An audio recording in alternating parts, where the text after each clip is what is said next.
నమస్తే శశికాంత్ నమస్తే గారు. ఉష గారు. రీసెంట్‌గా జరిగిన రాము హత్య కేసు గురించి మనం తీసుకుంటే, రకరకాలుగా మనం కథనాలు వింటూ ఉన్నాం.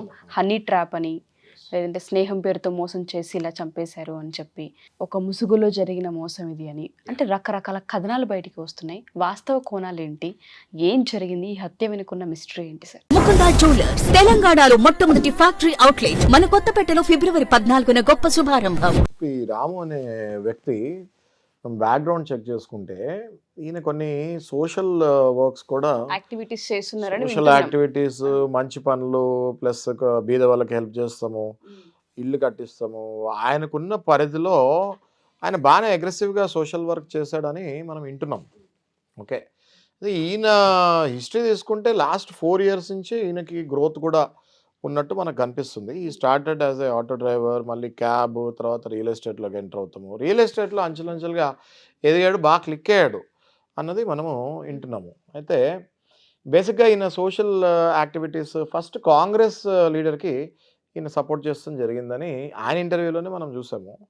అయితే దాని తర్వాత ఆయన ఎలక్షన్స్కి ముందు ఒకలాగా తర్వాత ఒకలాగా బిహేవ్ చేస్తాడని చెప్పేసి ఈయన మనస్తాపం చెంది ఒక పార్టీ నుంచి కాంగ్రెస్ నుంచి ఈయన బీజేపీ కండువా కప్పుకుంటం జరిగింది. చేసుకుంటూ పాపం గోల్డ్ అది ఇది కూడా బాగా వేసుకునేవాడు. ఇంతకుముందు పాత వీడియోస్లో మనం చూసాము. బట్ దాని తర్వాత ఈ సోషల్ చారిటీకి, ఈ వర్క్కి ఇదంతా కూడా ఉపయోగించి చాలామందికి హెల్ప్ చేస్తాడు అన్నట్టు కూడా మనము వినటం జరిగింది. కానీ ఈ మంచి పనులతో పాటు మంచి అలవాట్లు లేకపోతే ఏమవుతుంది అన్నది ఈ రాము విషయంలో అందరికీ తెలుసుకోవాల్సిన అవసరం ఎంతైనా ఉంది. ఓకే, ఒకసారి మనము సోషల్ చారిటీ అన్నాక, పాలిటిక్స్ అన్నాక ఇంకా ఆ రూట్లో వెళ్తున్నప్పుడు చాలా వేరే అలవాట్లు వదిలేసుకోవాల్సి వచ్చే పరిస్థితి వస్తుంది. అప్పుడే సక్సెస్కి మనం వెళ్ళే ఛాన్సెస్ ఉంటాయి. కానీ నువ్వు మంచి పనులు చేసుకుంటూ బిజినెస్లో ఎదుగుతూ మళ్ళీ చెడు అలవాట్లు ఎప్పుడైతే వదులుకోవో డెఫినెట్గా అవి నీ చేసిన మంచి పనులన్నిటి మీద కూడా నీళ్ళు వేసేస్తుంది అన్నది ఈ రాము దాంట్లో మనకి ఎగ్జాంపుల్ క్లియర్గా తెలుస్తుంది. ఎట్లా అంటే ఈయన గ్యాంబ్లింగ్కి కూడా బాగా అలవాటు పడ్డాడు.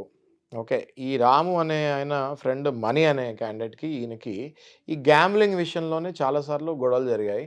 అందర్ బార్ అనే గేమ్ అంటే అప్పుడప్పుడు ఇన్స్టెంట్లీ మనీ వస్తుంటుంది. That's a gambling, not allowed, illegal. అది ఇట్స్ ఎ గ్యాంబ్లింగ్. ఆ స్పాట్లోనే డబ్బులు వేస్తారు, ఆ స్పాట్లోనే వస్తాయా రావా అన్నది తెలిసిపోతుంది. అది రాము లక్ బాగుండి ఈ అందర్ బార్ అనే గేమ్లో లక్షలు కోట్లు సంపాదించడని మనం వింటున్నాము. ఎవరైతే ఓడిపోయిన వాళ్ళు ఎవరైతే ఉన్నారో వాళ్ళు రాము మీద కక్ష పెంచుకుంటాం కూడా జరిగింది అన్న మాట కూడా మనం వింటున్నాము. ఆ క్రమంలోనే ఈ రాముకి ఈయనతోటి ఎవరైతే ఆపోజిట్ ఫ్రెండ్ ఎవరైతే ఉన్నాడో మనీ అనేసి ఈయనతో గొడవలు జరుగుతామో ఆ మనీ అనే వ్యక్తిని ఈ రాము బాగా గట్టిగా కొట్టాడని కూడా మనం వింటున్నాము. దాంతో ఈ మనీ అనే వ్యక్తికి ఎంతగా కొట్టాడంటే ప్లాస్టిక్ సర్జరీ చేయించుకోవాల్సినంత స్టేజ్కి మనీ అనే వ్యక్తి వెళ్ళిపోయాడు. ఆబ్వియస్గా అంత చేసి వదిలేసినప్పుడు ఈ మనీ అనే వ్యక్తి కూడా లోకల్ రియల్టరే కాబట్టి కక్ష పెంచుకుంటాం అన్నది కామన్. సో ఎలా చంపాలి ఈ రాముని, ఇవాళ కాకపోతే రేపు మళ్ళీ నన్ను చంపేస్తాడేమో అన్న భయంతో కొంతమంది రౌడీ షీటర్స్ తోటి కలిసి ఈ రాము మీద వేరేస్తాం జరిగింది. ఎట్లా ఈ రాముని పట్టుకోవాలి అని ఆలోచించి ఆయన ఏం చేశాడంటే తెలివిగా ఈ రాముకి కొన్ని అలవాట్లు ఉన్నాయి, మహిళల దగ్గరికి వెళ్ళే అలవాట్లు ఇట్లాంటివి ఉన్నాయి. ఆ క్రమంలోనే ఈ రాము అనే వ్యక్తికి యూసఫ్గూడలో ఇమామి అని ఒక ఆమె ఏంటి అంటే ఆమె దగ్గర 5 పోలీస్ స్టేషన్స్లో ఆమె మీద ప్రాస్టిట్యూషన్ కంప్లైంట్స్ ఉన్నాయి. ఓకే, ఆమె ఈ రాము అనే వ్యక్తి బాగా సంపాదిస్తున్నాడు అని చూసుకుంటాం జరిగింది. ఈ రాము అనే వ్యక్తికి కొంచెం క్లోజ్ అవుతాం జరిగింది.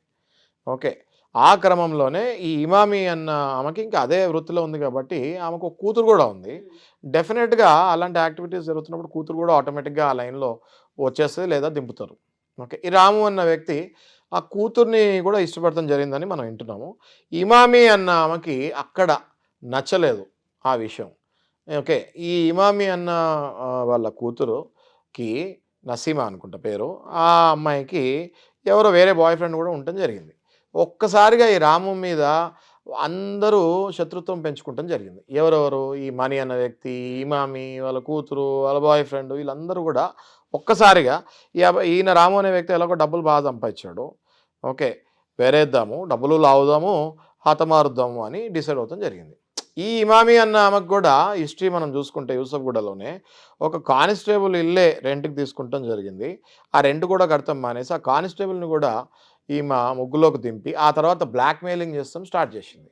ఈ కానిస్టేబుల్ ఎవరైతే ఇల్లు ఇచ్చారో రెంట్కి, ఈ బ్లాక్మెయిలింగ్ భరించలేక ఆ ఇల్లు కూడా ఆ ఇంటి వైపు వస్తాం కూడా వదిలేసి ఆ భయానికి ఇల్లు కూడా ఆల్మోస్ట్ ఈమె కబ్జాలో ఉన్నట్టే ఉంది. ఓకే, అంత గ్రిప్ సాధించుకుంది ఈమె. కానీ ఈ మనం అందరికి తెలిసినట్టే ఎప్పుడైతే చెడు రూట్లలో వెళ్తారో క్లైమాక్స్ ఎప్పుడు కూడా చెడే జరుగుతుంది, రైట్? సో వీళ్ళు ఏం చేశారంటే వీళ్ళందరూ ఎవరైతే శత్రువులు ఫామ్ అయ్యారో అందరూ కలిసి ఈ ఇమామి అన్న కూతురు రాము ఇష్టపడుతున్నాడు కాబట్టి ఆ అమ్మాయితోటి ఈ రాముకి ఫోన్ చేపించి రమ్మని చెప్తాం జరిగింది. ఏదో గోల్డ్ నెక్లెస్ ఏదో కోరుకుందని కూడా మనం వింటున్నాము యాజ్ పర్ ద రిపోర్ట్స్.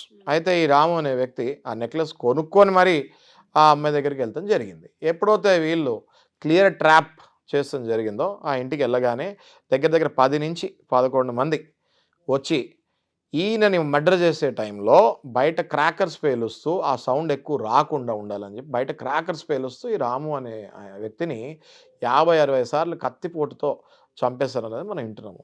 దాంతో ఆయన చనిపోవడం జరిగింది. ఇంకా వేరే చంపేసేటప్పుడు వేరే యాక్టివిటీస్ కూడా చేసి ఆయనని టార్చర్ పెట్టి చంపుతాం అన్నది జరిగింది. ఆ తర్వాత వీళ్ళు విందులు వినోదాలు చేసుకుంటాం కూడా జరిగింది. ఆ తర్వాత అది ఈమె ఏమనుకుందంటే ఇమామి ఎట్లాగో చంపేది నేను కాదు కదా, చంపేది వీళ్ళే కదా, నా మీదకి ఎందుకు వస్తుంది అనుకుంది. కానీ ఆమెకు అర్థం కానిది ఏంటి అంటే స్కెచ్ గీసింది ఆమె కాబట్టి ఆమె కూడా ఈక్వల్ పాత్రదారులు ఉంటుంది. ఆ తల్లిని కూతుర్ని ఇద్దరిని కూడా అరెస్ట్ చేసి జైల్లో పెట్టారు. ఆ 11 మందిలో దగ్గర 6 దొరికారు. మిగతా వాళ్ళని కూడా గాలిస్తున్నారు, త్వరలో దొరుకుతారు. వీళ్ళందరికీ కూడా డెఫినెట్గా పనిష్మెంట్ పడుతుంది అని తెలిసి కూడా వీళ్ళు ఎందుకు చేశారు అంటే ఇంకా వీళ్ళకి వేరే ఆలోచనే లేదు. ఒక్కసారి చెడు రూట్లోకి వెళ్ళారు అంటే దాన్ని స్ట్రక్చర్డ్గా ప్లాన్ చేసుకొని అందులో నుంచి బయటపడి హెల్ప్ తీసుకొని పోలీస్ హెల్ప్ కానీ అడ్వకేట్స్ హెల్ప్ కానీ తీసుకొని స్ట్రక్చర్డ్గా ప్లాన్ చేసుకొని బయటపడితే పడతారు. లేదు అనుకుంటే ఇలా అన్స్ట్రక్చర్డ్గా వెళ్ళి ఎప్పుడు పడితే అది చేసేసుకుంటే డెఫినెట్గా వీళ్ళకి రేపొద్దున మరణశిక్ష పడవచ్చు, యావజ్జీవం పడవచ్చు. ఒకవేళ బెయిల్ మీద బయటకు వచ్చినా కూడా కోర్టుల చుట్టూ తిరుగుతూనే ఉండాలి. ఎప్పుడు మళ్ళీ రౌడీ షీటర్లు ఓపెన్ చేసి లోపలేస్తారో తెలియదు. ఇలా లైఫే స్మాష్ అయిపోయే పరిస్థితికి వీళ్ళందరూ వచ్చేస్తారు. సో ఇందులో బాగుపడింది ఎవరు లేరు బేసిక్గా. సో రాము అనే వ్యక్తి కూడా ఇప్పుడు మనం నేర్చుకోవాల్సింది, రాము అనే వ్యక్తి కూడా ఎన్నో మంచి పనులు చేస్తున్నప్పటికీ ఈ చెడు అలవాట్ల వల్ల పాపం ఆయన అనుకున్న గోల్కి దగ్గర వరకు వచ్చి రీచ్ అయ్యి పాలిటిక్స్లో వెలగాలనుకున్నాడు ఒక వెలుగు, దగ్గర వరకు వచ్చి ఈ చెడు అలవాట్ల వల్ల పాపం బలైపోతాం జరిగింది. అది సరే జరిగింది. ఒక గోల్ని రీచ్ అవ్వాలన్నప్పుడు పాలిటిక్స్ వైపు రావాలి అనుకున్నప్పుడు ఇటువంటి వ్యామోహాలకి హనీ ట్రాపులకి తెలియకుండానే గురయ్యే అవకాశం ఉంటుంది. లైఫ్ని సక్రమైన మార్గంలో లీడ్ చేయాలి అన్నప్పుడు ఇటువంటి వాటికి జాగ్రత్తగా అనాలిసిస్ చేసుకుని ముందుకెళ్లాల్సిన అవసరం ఉంది. ఫర్ ఎగ్జాంపుల్ ఇప్పుడు రాము గారి హిస్టరీ మనం చూస్తే గోల్ దాకా అక్కడ దాకా రీచ్ అయ్యే పర్సన్ ఒక హనీ ట్రాప్లో పడిపోయి, ఒక ముసుగులో పడిపోయి, ఒక వ్యామోహం అన్న దానికి అడిక్ట్ అయిపోయి వాళ్ళ జీవితాన్ని లేకుండా చేసుకున్నారు.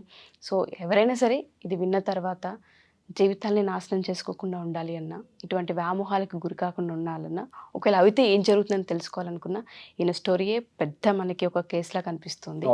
చాలా బాగా డీటెయిలింగ్ ఎక్స్ప్లెయినింగ్ ఇచ్చారు. Thank you sir, thank you so much.